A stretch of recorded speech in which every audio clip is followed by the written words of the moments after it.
चलते हैं भैया, हम थेल्स थ्योरम को प्रमाणित करते हैं। तो पहले एक डायग्राम बना ले त्रिभुज का, ट्रायंगल का। एक आपका ट्रायंगल ABC है और ये मान लिया जाता है इस समय कि ये जो D लाइन सेगमेंट है, ये यहाँ पे जो D है ये BC के पैरेलल है।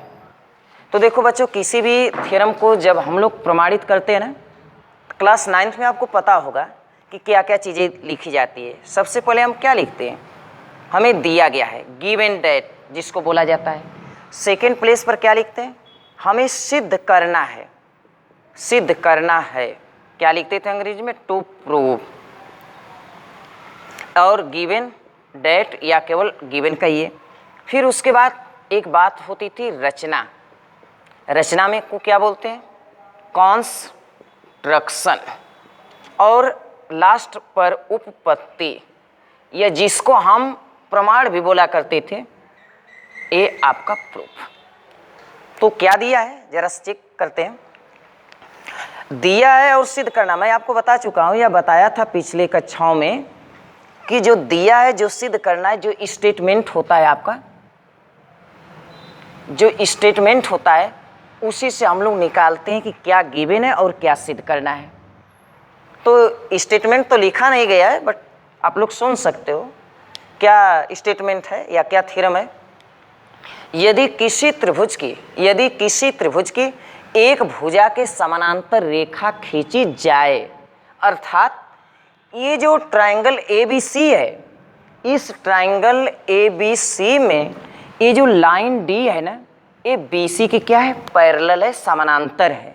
तो इसी बात को आप लिख दीजिए, जो गिवन है, जो दिया गया है, इसमें आप उसी बात को लिखिए। कैसे लिखेंगे कि त्रिभुज ABC में, तो इस ट्रायंगल में क्या हमें मिला, ये जो ट्रायंगल है, इस ट्रायंगल ABC में BC पैरेलल है किसके, DE के। पैरेलल मीन्स समानांतर है, ये जो रेखा इस रेखा के समानांतर है, पैरेलल है। इतने बात केवल दी गई है और कुछ नहीं।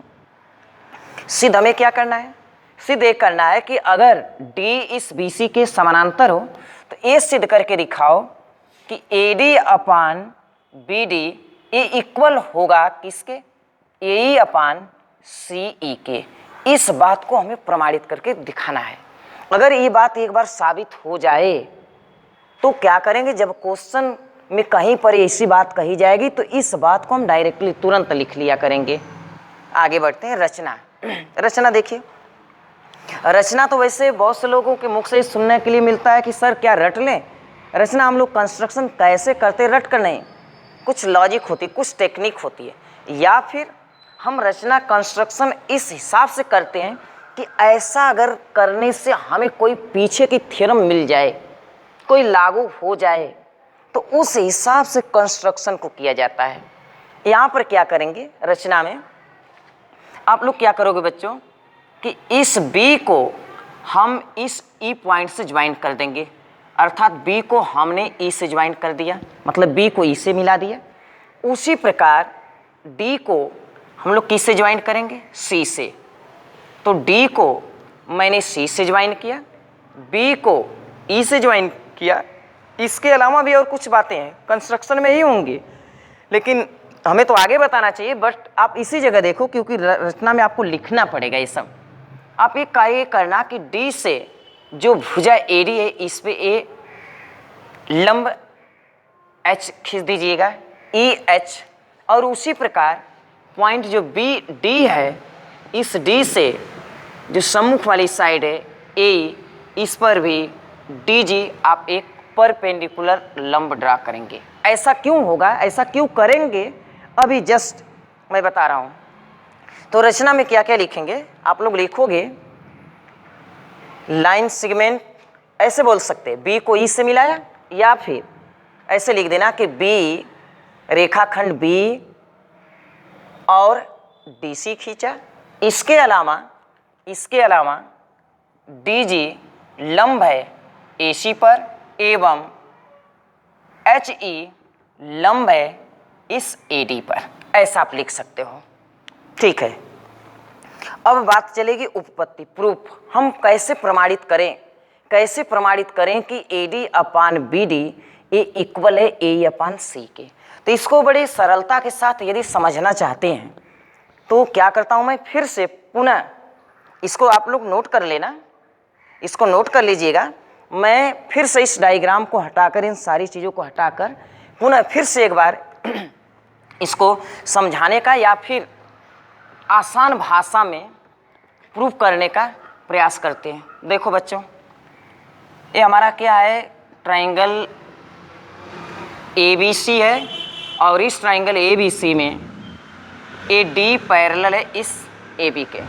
तो सबसे पहले आप करोगे क्या, ध्यान देना, हमें लाना क्या, हमारा टारगेट है कि AD अपान BD ये होना चाहिए AE अपान CE के, ये दोनों चीज़ AD upon BD equal to AE upon C ऐसा लाना है हमें। तो एक काम करो, एक काम ये करो कि ये जो ट्राइंगल ADE दिख रहा है ना, उसका एरिया निकालो, ऊपर वाले का ADE का दो एरिया निकालो, एरिया ऑफ ट्राइंगल ADE, ऐसा एरिया इसका 2 बार निकालो, एक बार इधर हो गया फिर एक बार निकालो, ADE equal to area of triangle ADE, 2 बार निकाल लेना। मेरे कहने से मैं ऐसा बोल रहा हूँ कि इसका जो एरिया आप दो बार निकालिए, और 2 बार निकालने का मतलब बदल थोड़ा जाएगा एरिया। अरे यार, ये कोई रेक्टेंगल है, ये 10 है और ये 5, पहले आप लिख दे 10 इंटू 5, एरिया मैं निकाल रहा हूँ, length into breadth. By the way किसी स्टूडेंट ने लिख दिया ब्रीथ इंटू लेंथ, तो क्या इसका एरिया बदल जाएगा? ऐसा तो होगा नहीं, वो बराबर ही होता है ना। उसी प्रकार मेरे कहने का मतलब ये था कि आप इसका एरिया निकालना, एक बार इस AD को बेस मानना और एक बार इस AE को बेस मानना। ऐसा क्यों? सेकेंड मैथ है ना, ज्योमेट्री है, और ज्योमेट्री में जो भी चीज़ें लानी है उस हिसाब से हम लोग चला करते हैं। तो हमें क्या लाना है पहले, AD। तो ये AD लाने के लिए आप एक बार क्या करोगे, इस AD को बेस मानेंगे, और जब इसको बेस मानेंगे बच्चों तो जो परपेंडिकुलर जो लंब ड्रा करेंगे इस E से करेंगे। इसके पहले नाम क्या रखा गया था, जो भी नाम रहा हो, शायद G था, क्या G या H ही रहा होगा। चलिए, ये हमारा लंब हो गया। तो जब इसी ट्राइंगल का एरिया निकाला जाए और बेस किसको माना जाए, AD को, तो एरिया का फार्मूला होता है 1/2 बेस इंटू हाइट। बेस क्या है बच्चों, AD, हाइट इसकी क्या बनेगी, EH इक्वल टू 1/2 इंटू, पुनः इसी ट्राइंगल का एरिया निकालना है, लेकिन इस बार बेस चेंज कर देना है। क्यों? क्योंकि बेस AD तो हमें चाहिए, तो AD तो मैंने लिख लिया इस साइड, अभी AE की आवश्यकता है ना। तो इस AE को लाने के लिए अभी क्या करेंगे, इसको बेस मानना पड़ेगा। जब ये बेस बनेगा तो A क्या बन जाएगी, इसके लिए DG हाइट बन जाएगी। तो 1/2 बेस इंटू हाइट। आप इसको क्या करना, ऐसे ही छोड़ दो, कोई बात नहीं है, आगे चेक करेंगे फिर मुझे क्या करना है। इतनी बातें समझ में आई। इसी ट्रायंगल का एरिया निकाल लेना। एक काम और करो, आप इस B को E से ज्वाइन कर दो, B को E से ज्वाइन करो, और ज्वाइन करने के बाद ये जो ट्रायंगल दिख रहा है ना, मैं यहाँ पर दिखा देता हूँ, ये ट्रायंगल, आप इस ट्रायंगल का एरिया निकालो, इस ट्रायंगल का। क्यों इसी ट्रायंगल का? क्योंकि आपको BD चाहिए ना, तो BD देखो दिख रहा है, और यदि BD मिल रहा है तो इसी को बेस मानना पड़ेगा। अगर इसको बेस मानेंगे बच्चों, इस BD को अगर मैं बेस मान लूँ तो इसके लिए हाइट A बन जाएगी। ये जो HE जो है या EH जो है, ये हाइट इस ट्रायंगल के लिए भी थी, और यही हाइट इस ट्रायंगल के लिए भी बनेगी।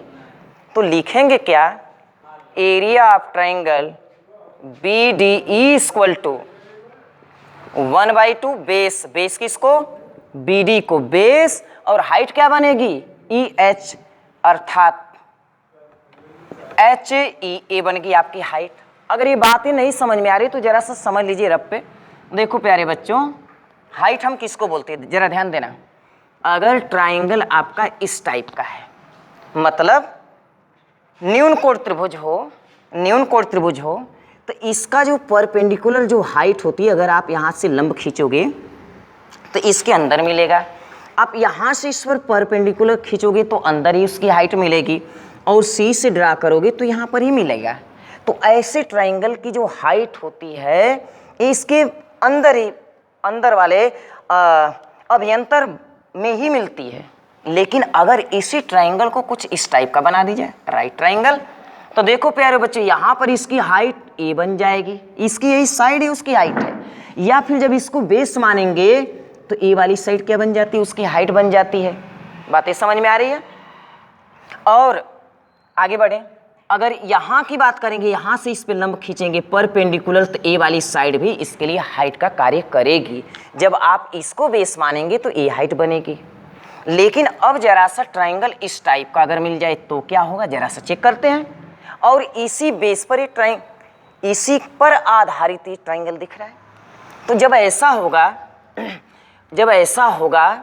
तो ए बी सी, अब मुझे इसकी हाइट पता करनी है। तो हाइट पता करने के लिए ए से उसकी सम्मुख साइड पर आप लंब ड्रा करोगे। तो देखो साइड तो यहाँ पर है, जरूरी नहीं कि जो इसकी हाइट होगी इसके बीच में ऐसे आएगी, नहीं बच्चों, ये 90 डिग्री का एंगल बनना चाहिए बेस के साथ। तो 90 डिग्री का एंगल बनाने के लिए आपको ये लाइन ऐसे ड्रा करनी पड़ेगी, डॉटेड लाइन। और यदि हम BC को आगे बढ़ा दें तो देखो ये 90 डिग्री का एंगल बना। तो ये जो चीज़ आई ना यहाँ तक AG, यही इस ट्राइंगल की हाइट कहलाती है। तो हाइट मीन्स ये जरूरी नहीं कि उसके अभ्यंतर वाले पार्ट में ही मिले, उसकी हाइट अधिक कोण त्रिभुज के लिए इसके बाहर भी हो सकती, बाहर मिलेगी। तो यहाँ पर ये जो हाइट है देखो वर्टेक्स है, और वर्टेक्स से इसकी साइड इस पे लंब नहीं आ रहा है, ऐसे खींचेंगे तो ये जो साइड बढ़ रही है, ये जो BD बढ़ी हुई आगे है ना, इसी पर ये परपेंडिकुलर मिलेगा, इसकी लंबाई इसकी हाइट मिलेगी, जैसा कि यहाँ पर दिखाया गया है।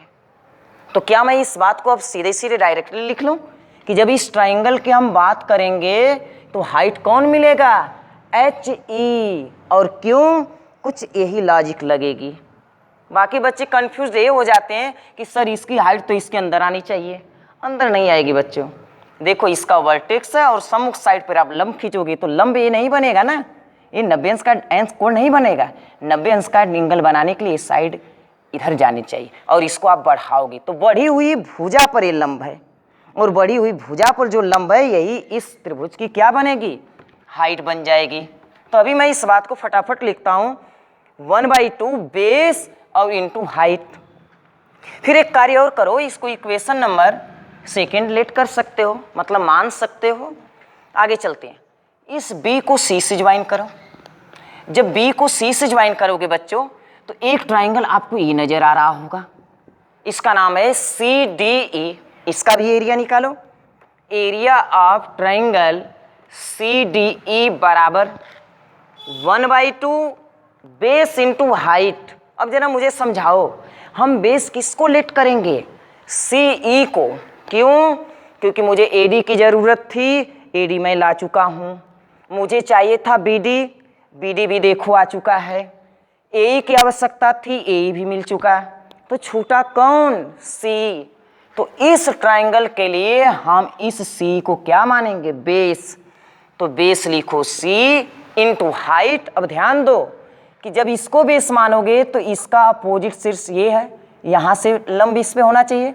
तो यहाँ से देखो लंब इसके अंदर नहीं जाएगा, यहाँ से लंब इस प्रकार खींचोगे कि अगर इस बेस को आगे भी बढ़ाया जाए तो इसके साथ 90 डिग्री का एंगल बनाए।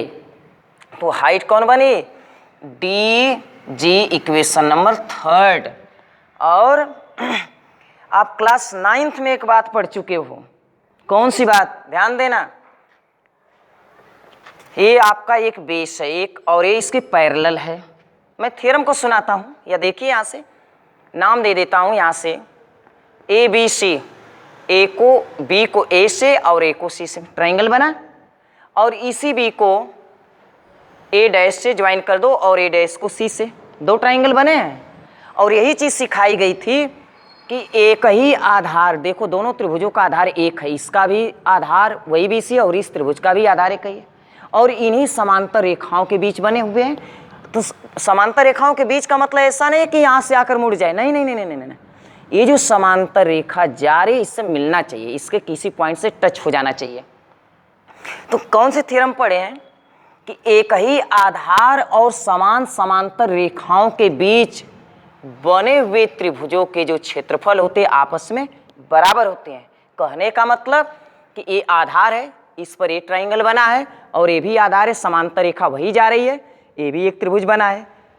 तो जो एरिया इस ट्राइंगल का होगा वही क्षेत्रफल इस त्रिभुज का भी, इसका भी होगा।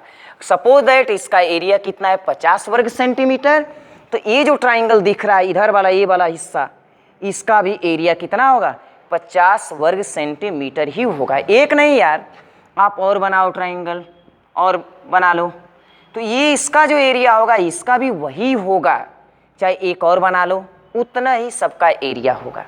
अब जरा ध्यान देना कि ये जो लाइन है, ये जो रेखा है, इसके क्या है, पैरेलल है, समानांतर है ना, है ना। तो ये जो त्रिभुज बना हुआ, ध्यान देना, ये जो ट्राइंगल बना है इसका आधार यही है, और ये जो ट्राइंगल बन रहा है इस साइड वाला, इसका भी बेस वही है। हाँ, ये रेखा इसके समानांतर है, तो अभी ये थ्योरम लग जाएगी ना कि एक ही आधार व समान समांतर रेखाओं के बीच, एक ही आधार व समान समांतर रेखाओं के बीच बने हुए त्रिभुजों के क्षेत्रफल आपस में बराबर होते हैं। तो क्या मैं इस थ्योरम के हिसाब से, जो आपकी प्रमेय थी, उस थ्योरम के आधार पे मैं ये कह सकता हूँ कि जो एरिया ऑफ ट्राइंगल BDE है इसका क्षेत्रफल इसके बराबर होगा, होगा ना, क्योंकि ये थ्योरम थी। और थ्योरम को पढ़ लीजिएगा क्लास 9 की बुक लेकर, अभी सर बंद मत कीजिएगा। तो क्या मैं लिखूंगा कि area of triangle BDE equal to area of triangle CDE, इन दोनों त्रिभुजों के क्षेत्रफल आपस में बराबर हो जाएंगे इस थ्योरम के आधार पे। अब जरा चेक करो, ध्यान देना, करना क्या है, ये बात लिखे थे ना, क्या लिखे थे, लिखो कि area of triangle ADE equal to area of triangle ADE। यहाँ से ये इक्वेशन नंबर जो फर्स्ट है, यहाँ से लिख लिया मैंने कि एरिया ऑफ ट्राइंगल इतना, और क्या करते हैं, दोनों ही साइड में, लेफ्ट और राइट दोनों के नीचे लिख दो एरिया ऑफ ट्राइंगल, यही वाला लिख दो BDE। तो भाई जब इस दोनों चीज इक्वल है और लेफ्ट को अगर एरिया ऑफ ट्राइंगल BDE से डिवाइड कर रहे हो तो राइट को भी डिवाइड करना पड़ेगा, तो मैंने वैसा कर दिया। उसके मान में कोई अंतर आएगा नहीं ना, आएगा। अच्छा आगे बढ़ो। लेकिन हुआ कि अगले स्टेप से कि ये चीज़ तो मैंने पहले लिखी, अब फिर हमें क्या पता चला कि यही जो एरिया ऑफ ट्राइंगल BDE है ये किसके इक्वल है, एरिया ऑफ ट्राइंगल CDE के इक्वल है। तो अगले स्टेप से, अगली लाइन से आप इसको हटा कर लिख देना एरिया ऑफ ट्राइंगल CDE। अब जरा फटाफट लिखो, इसका एरिया निकाल चुके हो, 1/2 बेस इंटू हाइट, यहाँ पर लिखे हो ना, AD इंटू EH कह लो या HE, बात एक है, अपान एरिया ऑफ ट्राइंगल BDE का कहाँ है, BDE का एरिया कितना है 1/2 BD into HE equal to ADE। ये लिख चुके हो एरिया, ए वाला लिखो 1/2 AE इंटू DH अपान, अब इसके नीचे इसका एरिया लिखो, इसका एरिया कितना है 1/2 इंटू CE इंटू DH। अब देखो 1/2 से 1/2, 1/2 से 1/2, HE से HE और DS से DS कैंसिल आउट हो गए सब। हाथ क्या लगा बच्ची, AD upon BD equal to AE upon C। और हमें क्या करना था, ये चीज़ प्रूव्ड करनी थी। तो शॉर्टकट लास्ट में समझ लें एक बार कि इस थ्योरम को बुक से ना देखें, बड़ी हाई फाई लिखा गया है, बड़ी बड़ी बातें कही गई है, तो आप एक लॉजिक ले जाओ, एक लॉजिक लेकर हल कर सकते। सिंपली क्या करना, सोचना विचार करना, बस इतना याद रखना कि इसका एरिया, पहले इस ट्राइंगल का एरिया निकाल लेना, ये जो दिख रहा है निकाल लिए, फिर इस ट्राइंगल का एरिया निकाल लेना, और क्या कहना कि दोनों का एरिया सर आपस में इक्वल है। ये जो ट्राइंगल निकलेगा इसका एरिया और इसका एरिया क्या होगा, दोनों का एरिया आपस में इक्वल होगा ना, दोनों का एरिया इक्वल होगा, क्योंकि एक ही आधार और समान रेखा, समान समांतर रेखाओं के बीच बने हुए त्रिभुजों के क्षेत्रफल बराबर होते हैं। तो दोनों का एरिया निकाल लेना, इन दोनों त्रिभुजों के एरिया को निकालकर, दोनों त्रिभुजों के क्षेत्रफल को निकालने के पश्चात आप क्या करना, ये जो इसकी मुंडी है ना ऊपर, ये जो मुंडी दिख रही है ना, इसके ऊपर भी लगाने देना, मतलब ये वाला ट्रायंगल, और इसके ऊपर भी लगा देना। बस आप, यही काम मैंने भी किया। दोनों इक्वल होंगे ही क्योंकि इनके एरिया आपस में बराबर है, और जो चीज़ इसके ऊपर लगा हुई इसके ऊपर भी वही चीज़। सबका एरिया निकाल कर आप सॉल्व करोगे, आगे बढ़ेंगे तो करते करते आपको ये मिल जाएगा। तो जो इसका कन्वर्स या फिर इससे जो रिजल्ट निकले हैं, आपको पता होगा कि जब हम किसी थ्योरम को प्रमाणित करते हैं तो बहुत सारे रिजल्ट भी सामने निकल कर आ जाते हैं। अब इन रिजल्ट कौन कौन से निकले हैं, हालांकि चर्चा तो पिछले वाले वीडियो में कर चुके हैं, लेकिन प्रमाणित अभी नहीं किया गया है, तो प्रमाणित करेंगे, जरूर करेंगे बच्चों नेक्स्ट वीडियो में।